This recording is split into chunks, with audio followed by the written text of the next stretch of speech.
Good morning, guys, and welcome back to the I Am Her podcast by Ashley D. If you have missed any previous episodes, you could find me on Anchor, Apple, Spotify, Google Podcasts, and many more at I Am Her by Ashley D. You can also follow me on Instagram at audaciously_me_. And if you don't have any of these sites and you would like to listen to an episode, I am also on YouTube at Audaciously Ashley. Now, this topic that I have chosen to talk about today is really, really deep, and it's something that we're going through, and it's really hard. It is very hard being Black in America.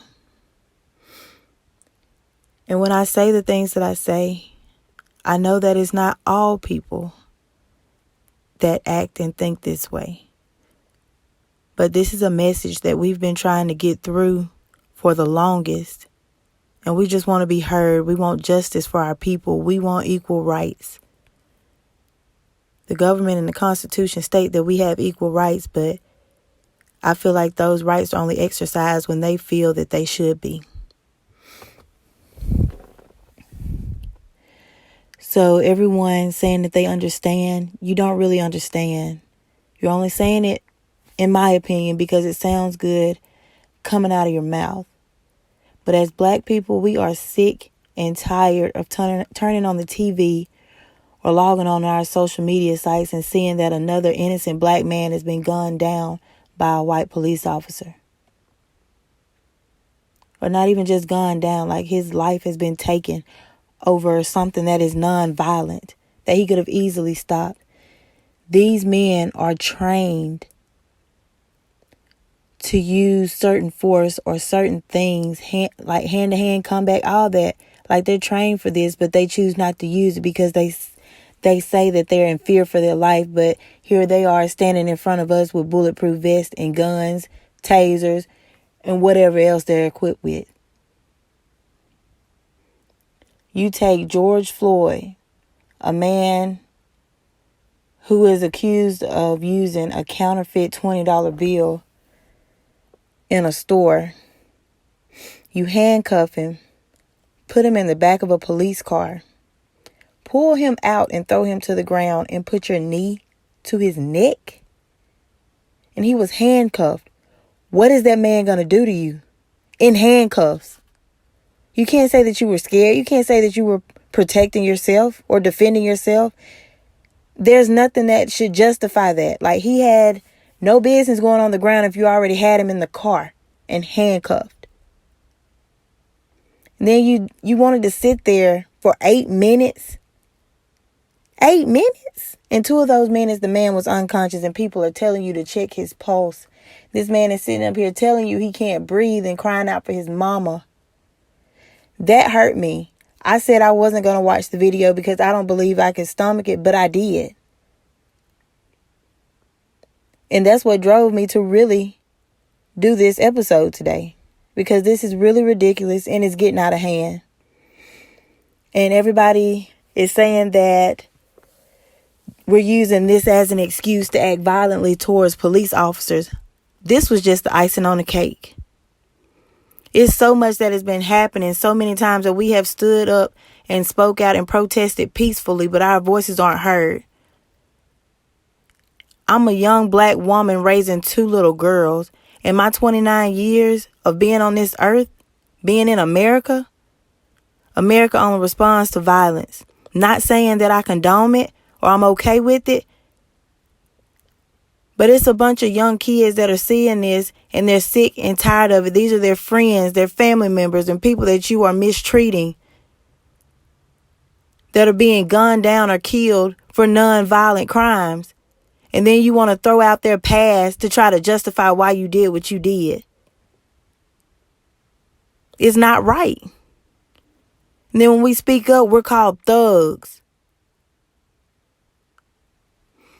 But yet, you got the government funding the KKK in their meetings and their stand your ground, whatever they want to call that. Like, they want to stand up here and protest with that.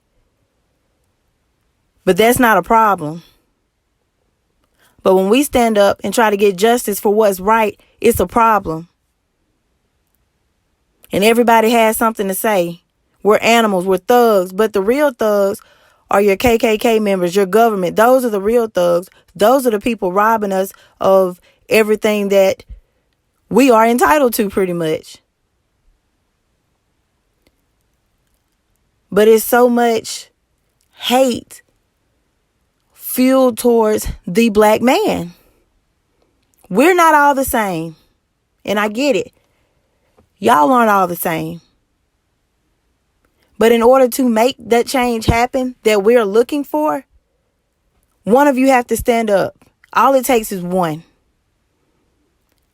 And then preach that to your friend, your neighbor, and all that. Like, teach it. Because, y'all are getting up and y'all are being okay with this because it's not one of you. But the day that it is, that's when there's a problem. Like, these men are getting killed for something that is non-violent. Meanwhile, you have a few white kids that want to get up one day and go shoot up a school full of innocent students, or go shoot up a church. And they go to court, and it said that they have a mental illness. And the mental illness that I see is just pure racism. That's it. But you take a man, arrest him for being accused of using a counterfeit $20 bill, and you suffocate him right there in broad daylight. And we're supposed to be okay and be calm. Then another situation that I saw this past week. It was a young man by the name of Ricky Ball that was shot to death back in 2015 here in my hometown by a white police officer. He was in his patrol car with his fiance, with his body camera turned off, supposedly performing a traffic stop. And it was said that Ball got out of the car and took off running, and he took off running behind him and proceeded to aim at him and fire at him because it appeared that the man running was pointing a gun at him. And then in the story, they even said he was sent out to do what he needed to do. What is that? Like, this story sounds bad. It sounds made up. It sounds like y'all are trying to cover up something for this man that you know he is guilty of. Like, how is that self-defense? If somebody is running away from you, how is that self-defense? How? Like, it doesn't make sense. And then for there to be a peaceful protest here, and then you get on social media and you see the people that you either went to high school with or know from having some kind of encounter with saying all these racial marks and saying that they're loading their guns. That's animal-like conduct. We are not the animals. You want to grab your guns and hunt us down, and you want us to be okay with it. That is not okay by any means necessary. And today I had to have a really hard talk with my two little girls because the news was on at my grandmother's house, and Bella asked me, "Mom, what's a protest?" She's 10. I haven't really got in depth with her about these talks, but today I had to because she had questions. And you know, I don't teach my kids to hate. They don't look at people and be like, "Oh, she white," or "Oh, she's Asian," or "Oh, this, oh, that." They don't do that. I don't teach them that. I wasn't brought up like that. But this is a conversation that I had to have with my kids, that some of you that are telling us that all this that we're doing is unnecessary will never have to sit down and have with your kids. You don't never have to worry about them stopping your child because they say that he or she fits the profile of the person that they're looking for. You don't have to sit up there and worry all night whether your child is going to be back home to you safely. You don't have to worry about that. We do. And it's hard, especially when we're sitting up here, we're voicing our opinions, we're standing up and we're speaking out, and nobody is even trying to listen to really hear us out and help us. Instead, y'all are listening to just give y'all's stupid responses that don't even halfway make sense. Or some of you, y'all listen, but it's like, speak up and speak out with us. Like, you can tell me you're here for me and you love me all day. But in this instance right here, I need you to have my back.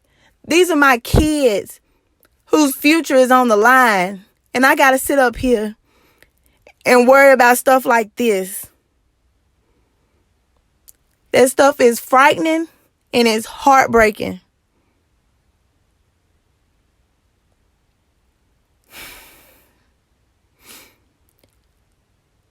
And we as Black people have to stay together, stick together through all of this, and don't just make it one simple movement, get a little ways and quit.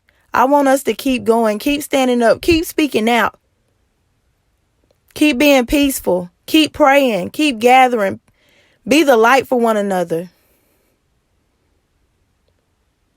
Because right now we need that more than anything. We need to be each other's light. We need to stand up. We need to speak out. Like, this is a really, really hard subject. Like, it weighed heavy on me, but not as heavy as it is now when I actually have to speak out on it or have that conversation I had with my kids today. That stuff is hard. Because honestly, I did not know what to say. And I thought the hardest conversation I would ever have to have with my two little girls was the conversation about sex, cycles, and boys. But this conversation today made me stick my whole foot in my mouth. But I had to tell them so they'll understand why all this is happening. Now, with that being said, those of you that are racist, that do get up every morning and wonder how you're going to mess up an innocent life today, I'm going to pray for you. And I pray that one day that you come to the light and you see that everything that is going on in this world is not right. And you unlearn what was taught. Because until a racist change their heart, this war will never end. And only a fool looks in the mirror and walks away unchanged. I've said what I wanted to say. And I hope you all have a blessed day. And those of you that live in my hometown of Columbus, Mississippi, I hope to see you at 12 o'clock signing the petition. We have to be the change if we want to see one. Have a blessed week, you guys.